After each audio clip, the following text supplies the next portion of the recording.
لله نحمده ونستعينه ونستغفره ونؤمن به ونتوكل عليه ونعوذ بالله من شرور أنفسنا ومن سيئات أعمالنا من يهده الله فلا مضل له ومن يضلل فلا هادي له ونشهد أن لا إله إلا الله وحده لا شريك له وأشهد أن سيدنا ونبينا ومولانا محمدا عبده ورسوله أما بعد فأعوذ بالله من الشيطان الرجيم بسم الله الرحمن الرحيم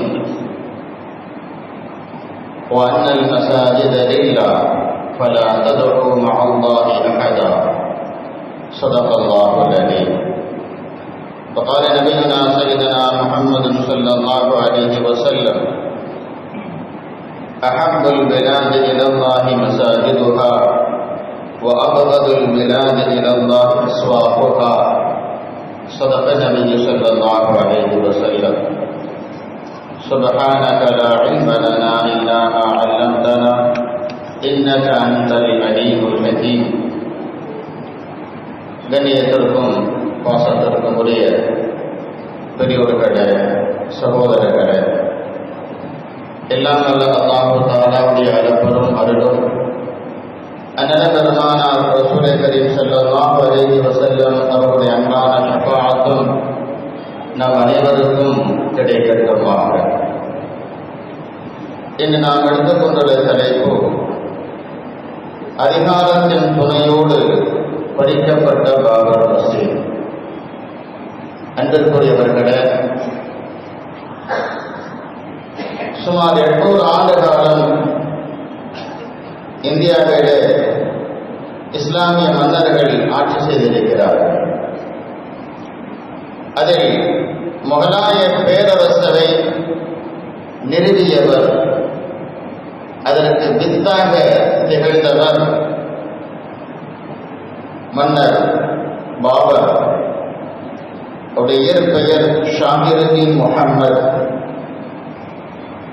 உலகத்தில் மன்னர் என்பதாக சொல்லப்படுகிறது, பாபர் மன்னர் என்பதாக சொல்லப்படுகிறது.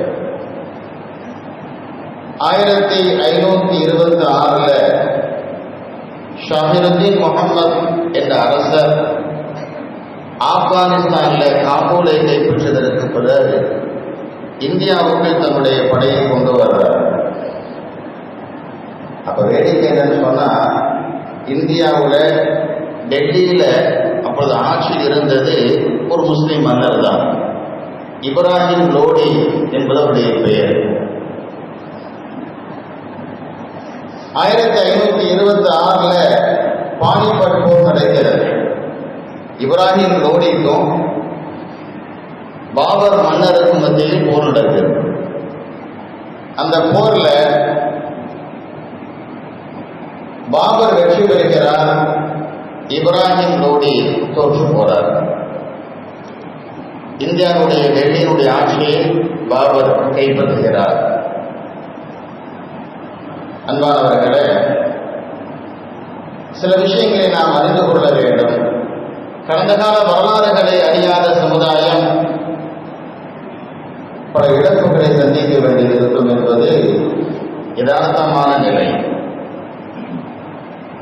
1524 பாபர் வருவதற்கு முன்பதாக இப்ராஹிம் லோடி டெல்லியை ஆட்சி செய்த பொழுது அயோத்தி என்ற அந்த பகுதியில் ஒரு மஸ்ஜித் கட்ட வேண்டும் என்று அவர்தான் அடிக்கல் நாட்டினார். பாபர் ஆரம்பிக்கிற பாபர் மஸ்ஜிதுடைய துவக்கம் என்பது இப்ராஹிம் லோடி. 1524 அவர் தான் அடிக்கல் நாட்டுறார். ஆனால் திடீரென்று நடைபெற்ற ஆட்சி மாற்றம், பாபர் ஆட்சிக்கு வந்துட்டாரு. 1526 டெல்லியினுடைய ஆட்சி அவர் கையில் வந்துருச்சு. இப்ராஹிம் லோடி தோற்று போயிட்டாரு. 1528 பாபர் ஆட்சிக்கு வந்து 2 வருஷத்துல அவருடைய தளபதி, பாபருடைய தளபதி மீர்பாகி என்பவர் அந்த வழியை போறார். ஒரு பள்ளிவாசல் துவங்கி அடிக்கல் நாட்டி அது கட்டப்படாமல் இருக்கிறது. விசாரணை பண்றார். இப்ராஹிம் லோடியுடைய காலத்தில் துவங்கப்பட்ட மஸ்ஜித் அதுபடி நின்று போய்விட்டது. இறைவனுக்காக எழுப்பப்பட்ட ஒரு மஸ்ஜிதினுடைய கட்டுமான பணி நின்று போகக்கூடாது, அது முழுமையடைய வேண்டும். அங்கே இறைவனை இபாதத் செய்யக்கூடிய அமல்கள் நடைபெற வேண்டும் என்று அவர் ஒரு அக்கறை எடுக்கிறார். பாபருடைய படை தளபதி மீர்பாகி அக்கறை எடுத்து மன்னருடைய அனுமதியோடு அந்த மஸ்ஜிதை கட்டி முடிக்கிறார். 1528 பாபர் மஸ்ஜித் கட்டி முடிக்கப்படுகிறது. கட்டி முடிச்சதற்கு பிறகு அந்த மீர்பாகி என்பவர் தன்னுடைய அரசருடைய பெயரை சொல்றார். பாபர் மஸ்ஜித் என்று அதுக்கு பெயர் சொல்றார். அன்பானவர்களே, பாபர் மஸ்ஜித் இந்திய மண்ணிலே அயோத்தியிலே கட்டி முடிக்கப்பட்டது 1528. 1853 வரை சுமார் 325 ஆண்டுகள், 3 நூற்றாண்டுகள் அந்த இடத்தில் ராமரை பற்றிய பேச்சே கிடையாது. அந்த இடம் ராமருக்கு சொந்தமானது என்றோ அங்க ராமர் கோயில் இருந்தார் என்பதாகவோ இது இந்துக்களுக்கு சொந்தமான இடம் என்ற பேச்சே இல்லை. வரலாற்றில் எங்கும் பதிவு செய்யப்படவில்லை. சுமார் 3 நூற்றாண்டுகள், 325 வருஷத்திற்கு பிறகுதான் அந்த பிரச்சனை ஆரம்பமாகிறது. 1853 ஆங்கிலேயருடைய ஆட்சி. இந்தியாவுடைய பல பகுதிகள் ஆங்கிலேயருடைய கட்டுப்பாட்டில் வந்துருச்சு. அப்பொழுதுதான் சங் பரிவார கும்பல், இந்துத்துவ மதவாதிகள் ஆங்கிலேயர்களை சந்தித்து இந்த இடத்தில்தான் ராமர் பிறந்தார், இந்த இடம் எங்களுக்கு சொந்தமானது, இந்த இடத்தை எங்களுக்கு பெற்றுத்தாருங்கள் என்பதாக பொய்யான வாதத்தை முன்வைக்கிறார்கள். 1853 அன்பானவர்களே, 1855 ஆங்கிலேயர்களுடைய நெருக்கத்தோடு துணையோடு ராம பக்தர்கள் என்று சொல்பவர்கள் பள்ளிவாசலுக்கு சொந்தமான ஒரு பகுதியை ஆக்கிரமிக்கிறார்கள். 1855 பள்ளிவாசல் சொந்தமான ஒரு பகுதியை ஆக்கிரமிக்கிறார்கள். 1857 இந்தியாவுடைய முதல் சுதந்திர போர் நடக்கிறது. யாருக்கு நடக்கிறது? முகலாய பேரரசுடைய கடைசி மன்னரான பகதூர் ஷாவுக்கும் ஆங்கிலேயர்களுக்கு மத்தியில் அந்த போர் நடக்கிறது. இந்தியாவை ஆங்கிலேயர்கள் தம்முடைய கட்டுப்பாட்டில் கொண்டு வருவதற்காக வேண்டி முகலாயருடைய கடைசி மன்னரான பகதூர் ஷாவிடத்திலே போர் செய்கிறார்கள். 1857 முதல் சுதந்திர போர் நடக்கிறது. பகதூர் ஷாவுக்கு பின்னால் பெரும்பான்மை முஸ்லிம்கள் இருக்கிறார்கள், இந்துக்களையும் பெரும்பான்மை மக்கள் இருக்கிறார்கள். கடுமையான போர் நடந்தது. அந்த போரில் ஆங்கிலேயர்கள் வெற்றி பெற்றார்கள், பகதூர் ஷா தோல்வி அடைந்தார். இப்ப ஆங்கிலேயர் என்ன செய்யறாங்கன்னா 1859 சுதந்திர போர் நடந்த 2 வருஷத்துக்கு பிறகு எந்த இடத்தை ராம பக்தர்கள் என்று சொல்லக்கூடியவர்கள் ஆக்கிரமித்து வைத்திருக்கிறார்களோ அதற்கு முறையான வேலி அமைத்து இந்த இடம் உங்களுக்கு சொந்தமானது, நீங்கள் பயன்படுத்திக் கொள்ளுங்கள் என்று கொடுக்கிறார்கள். சுதந்திர போராட்ட கட்டத்திலே நீங்கள் வரலாற்று எடுத்து பாருங்கள். யாரெல்லாம் இன்று தேசிய பற்றை பற்றி பேசுகிறார்களோ, இந்தியாவின் மீது பற்றிருப்பதாக தங்களை அடையாளப்படுத்திக் கொள்கிறார்களோ, முன்னோர்கள் இந்துத்துவவாதிகள், சங் பரிவார கூட்டத்தாரிகள் சுதந்திர போராட்ட காலத்திலே ஆங்கிலேயர்களுக்கு துணையாக தான் இருந்திருக்கிறார்கள் ஒழிய ஆங்கில எதிர்த்து என்ன செய்யல, போர் செய்ய. சாமானிய இந்தியர்கள் போர் செய்தார்கள். பொதுமக்களாக இருந்த பெரும்பான்மை இந்துக்கள் முஸ்லிம்களோடு சேர்ந்து ஆங்கிலேயர்கள் போர் செய்தார்கள். ஆனால் உயர் ஜாதி வகுப்பாக தங்களை சொல்லிக் கொள்ளக்கூடிய ஒரு சமூகம் ஆங்கிலேயர்களுக்கு மிக நெருக்கமாக இருந்தார்கள். அந்த நெருக்கத்திற்கு கிடைத்த ஒரு பரிசு அவர்கள் பாபர் மஸ்ஜிதிலிருந்து எந்த இடத்தை ஆக்கிரமித்து வைத்திருந்தார்களோ அந்த இடத்திற்கு வேலி அமைத்து கொடுத்து இது உங்களுக்கு சொந்தமான இடம்தான், இதை அனுபவித்துக் கொடுங்கள் என்று சொல்கிறார். அன்பானவர்களே, அதிகாரத்தின் வழியாக அதிகாரத்தின் துணையோடு பாபர் மஸ்ஜிதினுடைய ஒரு பகுதி இடம் அவருடைய கட்டுப்பாட்டில் வருகிறது. ஆட்சியில் ஆங்கிலேயர்கள் இருக்கிறார்கள். அவரை எதிர்த்து முஸ்லிம்கள் நாட்டிலே பல பகுதியில் போராடி கொண்டே இருக்கிறார்கள். போராட்டம் ஒரு பக்கம் நடந்து கொண்டே இருக்கிறது, மறுபக்கம் அதிகாரத்தின் வழியாக நமக்கு சொந்தமான இடம் குறிப்பிட்ட ஒரு சமூகத்திற்கு தாரகாத்து கொடுக்கப்பட்டது. 1947 இந்தியா சுதந்திரம் பெற்றது. ஆங்கிலேயர்களிடமிருந்து இந்தியா சுதந்திரம் பெற்றது. 1949 மே மாதம் 22ஆம் தேதி நள்ளிரவிலே பாபர் மஸ்ஜிதினுடைய கதவு உடைக்கப்பட்டு சில வகுப்புவாத சக்திகளால் ராமர் கோயில் மஸ்ஜிதுக்குள் கொண்டு போய் மெம்பர் மேல வைத்துவிட்டு வந்துவிட்டார். இரவோடு இரவாக பூட்டப்பட்ட பள்ளிவாசல் கதவு உடைக்கப்பட்டு ராமர் கோயிலுக்கு கொண்டு போய் ஒரு சின்ன ராமர் சிலையை தயார் செய்து அதை கொண்டு போய் மெம்பர் மேல வைத்துவிட்டு வந்துவிட்டார். எல்லாம் திட்டமிட்டு செய்யக்கூடிய ஒரு செய்தி. மறுநாள் பத்திரிகைகளில் தலைப்புச் செய்தியாக வருகிறது. என்ன செய்தி? ராமர் தான் பிறந்த இடத்தில் சுயம்புவாக தோன்றியிருக்கிறார். தலைப்புச் செய்தி.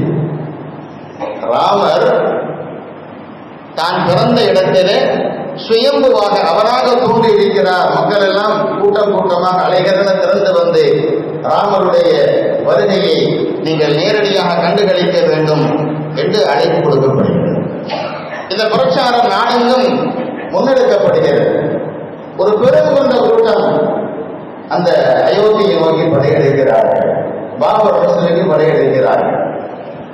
எண்ணி பாருங்கள்,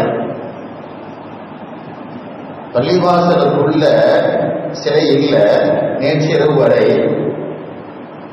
இப்பொழுது சிலை உள்ளே கொண்டு வந்து வைக்கப்பட்டு ஒரு பிரச்சாரம் முன்னெடுக்கப்படுகிறது. இந்த பிரச்சாரத்தை நம்பி ஒரு பெருங்கொண்ட கூட்டம் பள்ளிவாசலுக்கு வந்து கொண்டிருக்கிறார்கள். ராமரை தரிசிக்க வேண்டும், சுயமாக தோன்றியிருக்கக்கூடிய அதிசயமாக தோன்றிருக்கக்கூடிய ராமனை தரிசிக்க வேண்டும் என்று ஒரு பெரும் கூட்டம் வருகிறார்கள். அன்பானவர்களே, இங்க நாம கவனிக்கணும், ராமர் இந்த இடத்தில் தான் பிறந்தார் என்று முதல்ல ஒரு பிரச்சாரத்தை துவங்கினார்களா, அதுவும் போய் ராமர் தானாக இந்த இடத்தில் சுயமாக தோன்றிவிட்டார் என்று சொல்வதும் இரண்டாவது பொய். இப்பொழுது சுபுடைய தொழுகைக்கு வருகை தந்த பள்ளியுடைய இமாம் முஅத்தின் மக்கள் எல்லாம் அதிர்ச்சி அடைகிறார்கள். இந்த சிலையை நாம வெளியே கொண்டு போய் போட்டால் பிரச்சனை ஏற்பட்டுவிடும், எனவே முறையான காவல்துறையை நாம் புகார் செய்து இதை அமல்படுத்தலாம் என்று பள்ளி நிர்வாகம் முடிவு செய்து காவல்துறையில் சென்று புகார் கொடுக்கிறார். நேற்று வரை எங்களுடைய பள்ளிவாசலுக்கு இல்லாத ஒரு சிலை இன்று புதிதாக கொண்டு வந்து வைக்கப்பட்டிருக்கிறது. நள்ளிரவிலே கதவு உடைக்கப்பட்டிருக்கிறது. யார் இந்த சிலை செய்தார்களோ அவர் நீங்கள் கைது செய்ய வேண்டும், தண்டிக்க வேண்டும், இந்த சிலையை அப்புறப்படுத்த வேண்டும் என்று காவல் நிலையத்தில் முறையாக சென்று புகார் கொடுக்கிறார். புகாரை பெற்றுக்கொண்ட காவல் நிலைய அதிகாரிகள் தங்களுக்கு வந்து ஆலோசனை செய்கிறார்கள். அதுல சில அதிகாரிகள் சொல்றாங்க, விஷயம் ரொம்ப வீரியமா போயிருக்கிறது, இப்போதைக்கு நம்ம சிலையை அப்புறப்படுத்தணும்னு சொன்னா பிரச்சனை இன்னும் வேகமா வெடிக்கும். ஒரு பெருங்கொண்ட கூட்டம் அதை வழிபடுவதற்காக வந்து கொண்டிருக்கிறார்கள். இந்த நேரத்தில் புத்திசாலித்தனம் என்னவென்று சொன்னால், பள்ளிவாசலுக்கு சீல் வச்சு கதவை இழுத்து மூடி யார் உள்ள போகக்கூடாதுன்னு சொல்லி அதை நம்முடைய கட்டுப்பாட்டுக்கு காவல் நிலையத்தின் கட்டுப்பாட்டில் கொண்டு வந்தால்தான் நாம் பதற்றத்தை தணிக்க முடியும் என்று அவங்க பேசி முடிவு செய்கிறாங்க. அப்பொழுது துணை ஆயராக இருந்த நையார் அவர்கள் பள்ளிவாசலுக்கு, பாபர் பள்ளிவாசலுக்கு சீல் வைக்கிறார். எண்ணி பாருங்கள், 1949 வரை நீண்ட நெடிய காலமாக தொழுகை நடைபெற்றுக் கொண்டிருந்த ஒரு பள்ளிவாசல் இப்பொழுது சீல் வைக்கப்படுகிறது. என்ன காரணம் சொல்லப்படுது? கலவரம் வரக்கூடிய சூழ்நிலை இருக்கிறது. அமைதியை நிலைநாட்ட வேண்டும், அதனுடைய பொறுப்பு அதிகாரிகளுக்கு இருக்கிறது. எனவே தற்சமயம் நாங்கள் அதற்கு சீல் வைக்கிறோம். பிரச்சனை தீர்ந்ததற்கு பிறகு நீங்கள் உள்ளே வரலாம். தற்சமயம் நீங்கள் உள்ள போகக்கூடாது, அவங்க உள்ள வரக்கூடாது. நீங்கள் உள்ள போகக்கூடாது, அவங்க உள்ள வரக்கூடாது. நமக்கு சொந்தமான ஒரு இடம், நாம் இபாதத் செய்து கொண்டிருந்த ஒரு இடம் நம்முடைய கையிலிருந்து பறிக்கப்பட்டு உங்களுக்கும் இல்லை அவங்களுக்கும் இல்லை, இது அரசாங்கத்தின் கட்டுப்பாட்டில் இருக்கிறது என்று முடிவு செய்யப்படுகிறது. நாம விளங்குறதுக்கு ஒரு உதாரணம் சொல்றதா இருந்தா, நமக்கு பக்கத்துல அனார்பார் தர்கா இடம் இருக்குல்ல, அதை உதாரணம் சொல்லலாம். இந்த அனார்பார் தர்கா இடம் நீண்ட நெடிய காலமாக முஸ்லிம்களுடைய பயன்பாட்டில் இருந்து வந்தது. ஒவ்வொரு வருஷமும் விசேஷங்களை முஸ்லிம்கள் அங்கே செய்து கொண்டிருந்தார்கள். இப்ப நிலைமை என்னங்க? நம்ம உள்ள போக முடியுமா? போக முடியாது. காவல்துறையுடைய கட்டுப்பாட்டு அந்த இடம் கொண்டு வரப்பட்டு விட்டது. கோர்ட்ல கேஸ் இருக்கு. கேஸை முடிச்சு நீங்க உள்ள வாங்க, அதுவரை நீங்களும் பயன்படுத்தக்கூடாது, அவங்களும் பயன்படுத்தக்கூடாது. கண்முன்னா ஒரு இடத்தை பார்க்கிறதா இல்லையா? இதே நிலைதான் பாபர் மசீதுக்கு 1949 ஏற்படுத்தப்பட்டது. அதிகார வர்க்கம் சொல்கிறது, காவல்துறை அதிகாரிகள் சொல்கிறார்கள், அதை மீறி நாம் எப்படி செய்வது என்று முஸ்லிம்களும் அமைதி காத்தார்கள். அன்பானவர்களே, தொழுகை நின்று போனது. பள்ளிவாசல் சீல் வைக்கப்பட்டது எப்படி தொழுகை நடைபெறும்? உள்ள யாரும் வரக்கூடாதுன்னு சொல்லியாச்சு. மோதினா வாங்க சொல்ல முடியுமா? இமாம் தொழுகை நடத்த முடியுமா? மக்கள் தொழுக முடியுமா? அன்பானவர்களே, பின்னால் நீதிமன்றத்திலே வழக்கு நடக்கிற பொழுது அவர்களை சார்ந்த வழக்கறிஞர் 2 வாதத்தை முன்வைக்கிறார்கள். இது நீண்ட நெடிய காலமாக சொல்லப்பட வரக்கூடிய பொய்யான வாதம். ஒன்று என்னன்னு சொன்னா, ராமர் சிலை யாரும் கொண்டு போய் வைக்கிற, அது தானாக பள்ளிவாசலுக்குள் தோன்றியது. பச்சை பொய்ய பகிரங்கமாக நீதிமன்றத்தில் அவங்க சொல்றாங்க. முதல் பொய். இரண்டாவது பொய் என்ன பண்ணா, இந்த பாபர் மஸ்ஜிதுடைய இடத்துல தொழுகை நடைபெறவில்லை. அங்கே தொழுகை நடக்கிறதுல சும்மா தான் அது நடந்துச்சு. சும்மா எப்ப நடந்துச்சு? சீல்வெட்டை வைக்கப்பட்டதற்கு பிறகு சும்மா நடந்துச்சு. யாரும் உள்ளே வரக்கூடாது என்று சொன்னதற்கு பிறகு அந்த பள்ளிவாசல் தொழுகை நடைபெறவில்லை. நீண்ட நாட்களாக தொழுகை நடைபெறவில்லை. பிரச்சனை முடிஞ்சாதான் உள்ள வர வேண்டும் என்று காவல்துறை சொன்ன காரணத்தால் தொழுகை நடைபெறவில்லை. ஆனா எப்படி கொண்டு வராங்க? நீண்ட நெடிய காலமா என்ன நடக்கவில்லை, தொழுகை நடைபெறவே இல்லை. எந்த இடத்தை முஸ்லிம்கள் தொழுகைக்காக பயன்படுத்தாமல் சும்மா போட்டிருக்காங்களோ, எங்கள் நம்பிக்கையின் பிறகு அந்த இடத்தை எங்களுக்கு தர வேண்டும் என்ற வாதம் நீதிமன்றத்தில் வைக்கப்பட்டார். ஒருவரை போய் பாருங்க. அன்பானவர்களே, இல்லை வேடிக்கை என்ன அப்படின்னு சொன்னா, நான் இன்னும் சொல்லுகிறேன். 1949 பின்னால் காவல்துறையின் மூலமாக நீதி கிடைக்காத பொழுது இஸ்லாமிய சமுதாயம் நீதிமன்றத்தை அணுகியது. காவல்துறைக்கு நீதி கிடைக்காத பொழுது காவல்துறை புகார் எப்படி கொடுக்கறாங்க? நம்ம புகார் கொடுத்தா அந்த புகாரை ஏற்றுக்கிட்டு சிலையை அப்புறப்படுத்துவாங்க, குற்றவாளிகளை தண்டிப்பாங்க, அமைதியை நிலைநாட்டுவாங்க, நாம எப்பயும் போல பள்ளிவாசலை தொடுக்கலாம் என்ற அடிப்படையில் புகார் கொடுக்கப்பட்டது. ஆனா நடந்த என்ன? இனிமேல் நீங்களும் உள்ள வரக்கூடாது, பள்ளிவாசல் இயக்கப்பட்டு என்று சொன்ன காரணத்தினால் காவல்துறையின் மூலமாக நீதி கிடைக்காத பொழுது நீதிமன்றத்தை இஸ்லாமிய சமுதாயம் நாடியது. இவங்க நீதிமன்றத்துக்கு போனதுக்கு பின்னால அவங்க நீதிமன்றத்துக்கு வருவாங்க. வழக்கு நடக்கிறது. 1949 வழக்கு தொடுக்கப்பட்டது. 1986 வரை தொடர்ந்து வழக்கு நடந்து கொண்டே இருக்கிறது. 1986 பைசாபாத் நீதிமன்றம் தீர்ப்பு சொல்கிறது. என்ன தீர்ப்பு சொல்றதுன்னா, இந்துக்கள் ராம பக்தர்கள் தங்களுடைய ராமர் சிலையை பூஜிக்கலாம், அவர்களுக்கு பூஜை செய்வதற்கு அனுமதி இருக்கிறது, நீங்கள் போய் பூஜிக்கலாம். அதிகாரத்தின் வழியாக பாபர் மசீத் பறிக்கப்படுவதனுடைய அடுத்த கட்டம். இதுவரை உள்ளே நுழைவதற்கு அனுமதி இல்லை என்ற நிலை இருந்த அவர்களுக்கு நீதிமன்றம் ஒரு வாசலை திறந்து விடுகிறது. நீங்கள் உங்களுடைய சிலையை சென்று பூஜிக்கலாம், உங்களுக்கு அனுமதி இருக்கிறது. அப்பட்டமான அத்துமீறல் இல்லையா இது? அதன் பிறகு ராம பக்தர்கள் அவ்விடத்திற்கு வருகை தந்து சிலையை பூஜிக்கிறார்கள். இடத்தின் உரிமை நீங்கள் கொண்டாடக்கூடாது, அது வழக்கில் இருக்கிறது. நீதிபதி எப்படி சொல்லுது பாருங்கள். இடத்தின் உரிமை நீங்கள் கொண்டாடக்கூடாது, அது வழக்கில் இருக்கிறது. ஆனா என்ன செய்யலாம்? உங்களுடைய மத அடிப்படையில் பூஜையை பூஜிக்கலாம், போய் வணங்கலாம், சென்று வணங்குங்கள். அவர்கள் உள்ளே வந்து வணங்குவதற்கு நீதிமன்றம் அனுமதி கொடுக்கிறது, உள்ளே வருகிறார்கள். இது 1986 நடக்குது. அதிகாரத்தின் வழியாக எப்படி கொஞ்சம் கொஞ்சமாக உள்ளே வருகிறார் என்பதை நாம் கவனத்தில் கொள்ள வேண்டும். 1990 அத்வானி குஜராத்தில் இருந்து அயோத்திக்கு ரத யாத்திரை நடத்துகிறார். ரத யாத்திரையினுடைய முக்கியமான அம்சம் என்னன்னு சொன்னா, பாபர் மஸ்ஜித் இருந்த இடத்தில் ராமர் கோயில் கட்டப்பட வேண்டும். ஒற்றை கோரிக்கை தான். யாரெல்லாம் அதை பிரியப்படுகிறார்களோ, யாரெல்லாம் ராமர் மீது பக்தி உடையவராக இருக்கிறார்களோ அவர்களெல்லாம் மாறுங்கள், நாம் எங்கே செல்லலாம், அயோத்திக்கு செல்லலாம், ராமர் பிறந்த இடத்திலே நாம் ராமர் கோயில் கட்டலாம், மாறுங்கள் என்று ஒரு மிகப்பெரிய கூட்டத்தை ஒவ்வொரு ஊருக்கும் சென்று உணர்ச்சி பிளமாக பேசி மக்களுடைய மத உணர்வுகளை தூண்டிவிட்டு மத வெறியை ஏற்படுத்தி ஒரு பெருங்கொண்ட கூட்டத்தை அவர் திரட்டிக் கொண்டு அயோத்தியாவுக்கு வந்து கொண்டிருக்கிறார். 1990 ஆரம்பித்தது. கொஞ்சம் கொஞ்சமா 2 வருஷ காலமா உழைக்கும்.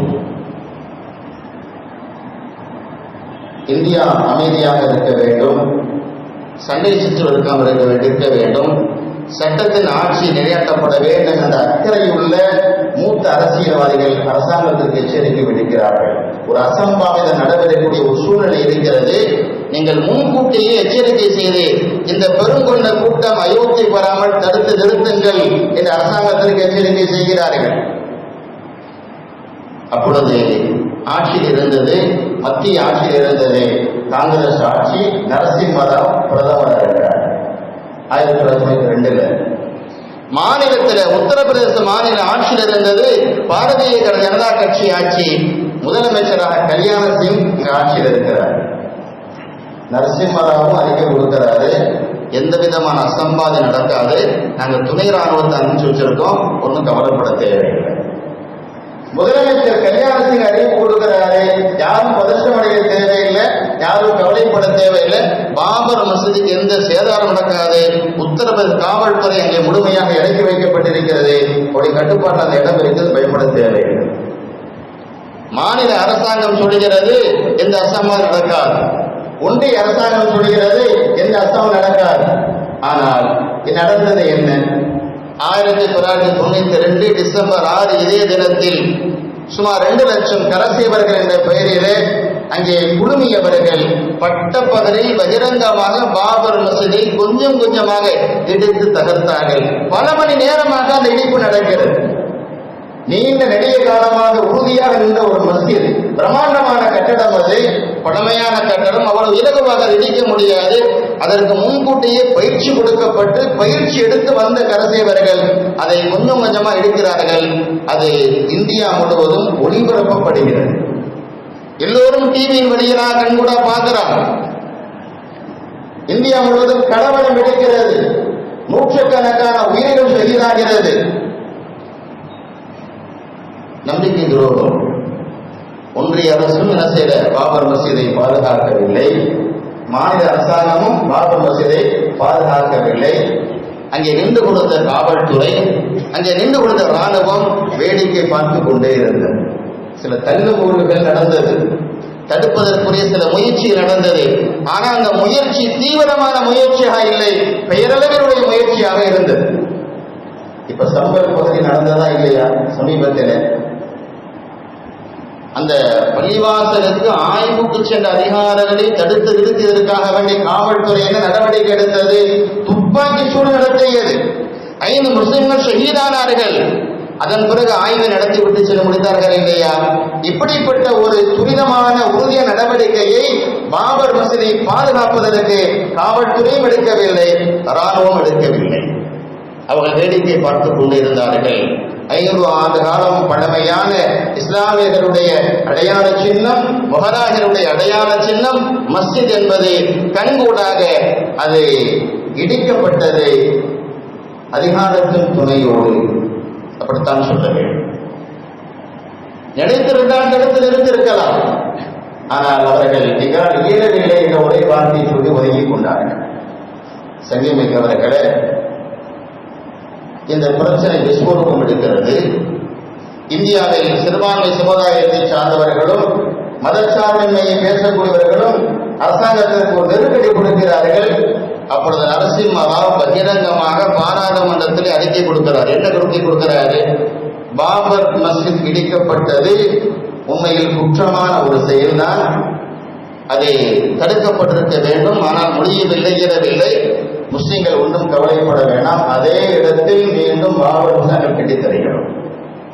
இடிக்கப்பட்டது குற்றமான செயல், இடிக்கப்பட்ட இடத்தில் மீண்டும் பாபர் மஸ்ஜித் நாங்கள் கட்டித் தருகிறோம், நீங்கள் அமைதியை கையாளுங்கள், பொறுமையாக இருங்கள். அரசாங்கம் நமக்கு நம்பிக்கை தருகிறது. வழக்கம் நடக்கிறது, நீதிமன்ற தீர்ப்பு வருகிறது. 1993 என்ன தீர்ப்பு வருது? 1947 பின்னால, சுதந்திரம் பெற்றதற்கு பின்னால எந்தெந்த இடங்கள் மஸ்ஜிதாக இருக்கிறதோ அதெல்லாம் மஸ்ஜிதாகவே இருக்க வேண்டும். எதுவெல்லாம் கோயிலாக இருக்கிறது அதுவெல்லாம் கோயிலாக இருக்க வேண்டும். எதுவெல்லாம் சர்ச்சாக இருக்கிறதெல்லாம் சர்ச்சாக இருக்க வேண்டும். வேறு யாரும் அதற்கு உரிமை கொண்டாடக்கூடாது. அன்பானவர்களே, 2019 பாபர் மஸ்ஜித் வழக்கு தீர்ப்பு வரும். 2019 5 நீதிபதிகள் கொண்ட அரசியல் பெஞ்ச் அதனுடைய தலைமை நீதிபதியாக இருந்த ரஞ்சன் கோகாய் அவர்தான் தீர்ப்பு வாசிக்கிறார். தீர்ப்பு வாசிக்கும் போது ரொம்ப உஷாரா 1999 சொல்லப்பட்ட அந்த தீர்ப்பு இருக்குல்ல, 1947க்கு பின்னால் எதுவெல்லாம் மஸ்ஜிதாக இருந்ததோ அதுவெல்லாம் மஸ்ஜிதாக தொடர வேண்டும் என்று சொல்லப்பட்ட தீர்ப்புல அந்த தீர்ப்பு பாபர் மஸ்ஜித் மட்டும் பொருந்தாதுன்றார். இது அதுக்கு முன்கூட்டியே பிரச்சனை ஆரம்பமாகிவிட்டது. இது பிரச்சனைக்குரிய இடமா இருக்கிறதால் இதுக்கு மட்டும் அது பொருந்தாது, மற்றவர்களுக்கு அது பொருந்தும் என்று முதல்ல தன்னை பாதுகாத்துக் கொண்டார். அவரை தீர்ப்பு வாசிக்கிறார். நல்லா கவனிங்க, தீர்ப்பு உண்மையிலேயே வரலாற்று சிறப்பு மிக்க தீர்ப்பு. எந்த அடிப்படையில் என்று பிறகு நாம் யோசிக்க வேண்டும். ஒன்று, இந்து கோவிலை இடித்து பாபர் மஸ்ஜித் கட்டப்பட்டதற்கு எந்த ஆதாரம் இல்லை. இந்துக்கள் அப்படிதான் வழக்கு தொடுத்திருக்கிறார், ராம பக்தர்கள் அப்படிதான் வழக்கு தொடுத்திருக்கிறார். ராமர் கோயிலை இடித்துதான் பாபர் மஸ்ஜித் கட்டப்பட்டிருக்கிறது, எனவே இந்த பள்ளிவாசலை மீட்டுத் தர வேண்டும் என்று வழக்கு. தீர்ப்பு என்ன வருது? ஒரு இந்து கோயிலை இடித்துத்தான் பாபர் மஸ்ஜித் கட்டப்பட்டது என்பதற்குரிய ஆதாரங்கள் இல்லை. அப்ப இவ்வளவு காலம் சொன்ன பொய் தானே. ராமர் கோயிலை இடித்து பள்ளிவாசல் கட்டப்பட என்பது பொய் என்பது நீதிமன்றத்தின் தீர்ப்பின் வழியாக ஊர்ஜிதம் செய்யப்பட்டது. இரண்டாவது, 1949 மஸ்ஜிதில் அத்துமீறி சிலை வைத்தது சட்டப்படி குற்ற செயல், நீதிமன்ற தீர்ப்பு. அப்ப 1949 ராமர் சுயமாக பள்ளிவாசலுக்குள் தோன்றினார் என்ற பிரச்சாரம் பொய் என்பது நீதிமன்ற தீர்ப்பின் வழியாக நிரூபிக்கப்பட்டிருக்கிறது. மூன்றாவது, நீதிமன்றத்தில் வழக்கு இருந்த போது 1992 மஸ்ஜிதை இடித்தது குற்ற செயல், தீர்ப்பு சொல்லுது. பாபர் மஸ்ஜிதை இடித்தது குற்ற செயல், யாரெல்லாம் இடித்தார்கள் அவர் குற்றவாளிகள், நீதிமன்ற தீர்ப்பு சொன்னார். நான்காவது, இந்த 3 நமக்கு சாதகமான ஒரு தீர்ப்பு, முஸ்லிம்களுக்கு சாதகமான தீர்ப்பு. நாலாவது, பாபர் மஸ்ஜிதுக்கு கீழே அகழ்வாராய்ச்சி செய்து பார்த்ததில் கீழே ஏதோ கட்டடத்தினுடைய அடிபாகம் இருக்கிறது, கட்டடத்தினுடைய அடிபாகம் இருக்கு. ஒரு கட்டடத்துக்கு மேல்தான் பாபர் மஸ்ஜித் கட்டப்பட்டு இருக்கிறது. ஆனால் அந்த கட்டடத்தில் இஸ்லாமிய அடையாளங்கள் எதுவும் இல்லை. இஸ்லாமிய தீர்ப்பின் வாசகத்தை பாருங்க, இஸ்லாமிய அடையாளங்கள் எதுவும் அதில் இல்லை. அதனால இந்த இடம் உங்களுக்கு சொந்தம் என்று நீங்கள் உரிமை கொண்டாட முடியாது. யாரு? முஸ்லிம்கள் உரிமை கொண்டாட முடியாது, இந்துக்கள் உரிமை கொண்டாட முடியாது. முதல் தீர்ப்பிலே சொல்லியாச்சு. ஏன்? ராமர் கோயில் இடித்துத்தான் பாபர் மஸ்ஜித் கட்டப்பட்டதற்கு ஆதாரம் இல்லை, நீதிமன்ற தீர்ப்பு. அப்ப நீங்களும் உரிமை கொண்டாட முடியாது, இந்துக்கள் உரிமை கொண்டாட முடியாது, முஸ்லிம்கள் உரிமை கொண்டாட முடியாது. ஏன்? நாங்கள் அகழ்வாராய்ச்சி செய்து பார்த்ததுல உள்ள கட்டடத்துல இஸ்லாமிய அடையாள சின்னங்கள் எதுவும் இல்லை. அதனால இந்த இடம் உங்களுக்கு சொந்தமானது இல்லை. அப்ப யாருக்கு சொந்தம்? வழக்கு தொடுத்தது நாங்கள், எதிராளி அவர்கள், அவர்களுக்கு சொந்தம் இல்லை, எங்களுக்கு சொந்தம் இல்லை. அப்ப அந்த இடம் யாருக்கு சொந்தம்? அரசாங்கத்துக்கு சொந்தம். இந்த இடம் யாருக்கு சொந்தம்? உங்களுக்கு இல்லை, அவங்களுக்கு இல்லை, அரசாங்கத்துக்கு சொந்தம். சரி, போ, உனக்கு இல்லை, எனக்கு இல்லை, அரசாங்கம் தான் எடுத்துக்குது என்று நிம்மதி பெருமூச்சு விடக்கூடிய அதே நேரத்தில் அடுத்த தீர்ப்பு வருது. என்ன தீர்ப்பு வருது அப்படின்னு சொன்னா, இந்தியாவில் வாழக்கூடிய பெரும்பான்மை மக்களான இந்துக்கள் இந்த இடத்தில் தான் ராமர் பிறந்தார் என்பதாக நம்பிக்கை வைத்திருக்கிறார்கள். அந்த நம்பிக்கையின் அடிப்படையில் அந்த இடத்தை அவர்களுக்கு கொடுக்கப்படுகிறது. அந்த நம்பிக்கையின் அடிப்படையில் ராமர் கோயில் கட்டுவதற்கு ஒரு குழு அமைக்கப்படுகிறது. அந்த குழு 3 மாதத்திற்குள்ளாக கோயில் கட்டுமான பணிகளை செய்ய வேண்டும் என்று ஒரு நீதிமன்றம் சொல்லுகிறது. நான் தலைப்பு சொன்னேன் அல்லவா, அதிகாரத்தின் துணையோடு அதிகாரத்தின் வழியாக பறிக்கப்பட்டது பாபர் மஸ்ஜித். நமக்கு சொந்தமான ஒரு இடம், நாம கிட்டத்தட்ட 500 நூற்றாண்டுகளாக வழிபட்டு வந்த இடம் நீதிமன்றத்தின் அதிகாரத்தின் துணையோடு நம்மிடமிருந்து பறிக்கப்பட்டு அரசாங்கம் எடுத்துக்கொள்வதை போன்று எடுத்துக்கொண்டு அது யாரிடத்தில் ஒப்படைக்கப்பட்டது? ராம பக்தர்களுக்கு ஒப்படைக்கப்பட்டது. நாம் வருத்தப்படக்கூடிய இல்லையா?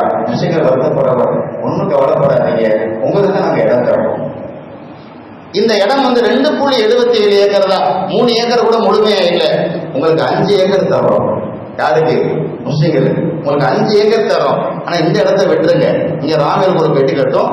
வேறு இடத்துல அதே அயோத்தியில இன்னொரு பகுதியில உங்களுக்கு 5 ஏக்கர் தரோம், அதுல இதை விட பெரிய பரிவாசைகள் கட்டிக் கொள்ளுங்கள் என்று நீதிமன்றம் தீர்ப்பு சொல்றாங்க. அன்பானவர்களை எண்ணி பாருங்கள், 1949 கொஞ்சம் கொஞ்சமாக அதிகாரத்தின் வழியாக அதிகாரத்தின் துணையோடு எப்படி பாபர் மஸ்ஜித் நம்மிடமிருந்து பறிக்கப்பட்டது. இந்த வேடிக்கை என்ன தெரியுமா? 2000 இப்பொழுது கோகாய் சொன்ன தீர்ப்புல 1992 டிசம்பர் 6 பாபர் மஸ்ஜித் இடிக்கப்பட்டது குற்றச்செயல் சொல்லியிருக்கிறார் இல்லையா? அந்த குற்றத்தில் மிக முக்கியமாக குற்றம் சாட்டப்பட்டவர் 32 நபர்கள். அத்துவானி, முரளி மனோகர் ஜோஷி, உமாபாரதி, கல்யாண சிங் உள்ளிட்ட மொத்தம் 32 நபர்கள். இந்த 32 நபர்களும் குற்றவாளிகள் அல்ல என்று அதே நீதிமன்றம் 28 ஆண்டுகளுக்கு பிறகு 2000 பக்க அறிக்கை, அந்த அறிக்கையில இவர்கள் எல்லாம் என்ன செய்யல, நேரடியாகவோ மறைமுகமாகவோ பாபர் மஸ்ஜித் இடிப்புக்கு காரணமாக இருக்கவில்லை, காரணமாக இருந்தார் என்பதற்கு எந்த விதமான சாட்சியங்கள் கொடுக்கப்படவில்லை. எனவே இவர்களெல்லாம் குற்றவாளி அல்ல என்று தீர்ப்பு சொல்லப்படுகிறது. எண்ணி பாருங்கள், நீதிமன்றம் தான் சொல்றது இது குற்ற செயல் என்று, செய்தவர்கள் குற்றவாளி என்று. அதே நீதிமன்றம் சொல்லுகிறது அவர்கள் தான் தப்பு செய்யல, அவங்க தான் நிரபராதிகள், விடுதலை செய்யப்படுகிறார்கள், வழக்கு விடுதலை செய்யப்படுகிறார்கள். அப்ப யாருப்பா இடிச்சது? ஒரு பள்ளிவாசல் இருந்துச்சா இல்லையா? இங்க பாபர் மஸ்ஜித் ஒரு பள்ளிவாசல் 500 நூற்றாண்டுகள் இருந்துச்சா இல்லையா? இப்ப இல்லையாங்க. அந்த மஸ்ஜித் யார் இடிச்சது? யாரோ சில சமூக விரோதி இடிச்சிட்டாங்க. சுமார் 2 வருஷமாக அத்வானியுடைய தலைமையில இந்தியாவில் ரத யாத்திரை நடத்தி மிகப்பெரிய கூட்டத்தை திரட்டி அங்கே சென்ற பொழுது ஒட்டுமொத்த இந்தியாவின் மனசாட்சி அறிந்த பெரும் பெரும் அறிஞர்கள் அரசாங்கத்திற்கு எச்சரிக்கை விடுக்கிறார்கள். ஒரு பெருங்கொண்ட கூட்டத்தை அத்வானி திரட்டி வருகிறார், அசம்பலாக நடப்பதற்கு வாய்ப்பு இருக்கிறது, எனவே வருவதற்கு முன்னால் தடுத்து நிறுத்துகின்ற அரசாங்கத்துக்கு சொன்ன பொழுது ஒன்றிய அரசாங்கம் நரசிம்மராவுடைய காங்கிரஸ் அரசாங்கம் சொன்னது எதுவும் நடக்காது, நாங்கள் பார்த்துக் கொள்கிறோம். மாநில அரசாங்கம் பிஜேபி அரசாங்கம் கல்யாணம் சொன்னது எதுவும் நடக்காது, நாங்கள் பார்த்துக்கிறோம். அப்படி சொன்னதற்கு பின்னால் இடிக்கப்பட்டது. ஆனா இடிச்சவங்க எல்லாம் யாரும் இல்ல, குற்றவாளிகள். முரளி மனோகர் ஜோஷியுடைய முதுகிலை ஏறி தன்னுடைய கையை போட்டுக்கொண்டு சந்தோஷமாக மகிழ்ச்சியை வெளிப்படுத்தி உமாபாரதியை போட்டா எல்லா பத்திரிகையிலும் வந்தது. ஆனா அவங்க யாரும் இல்ல, குற்றவாளிகள். நேரடியாகவோ மறைமுகமாகவோ பாபர் இடிப்புக்கு இவர்கள் எந்த விதத்திலும் காரணமாக இல்லை, எனவே விடுதலை செய்யப்படுகிறார்கள்.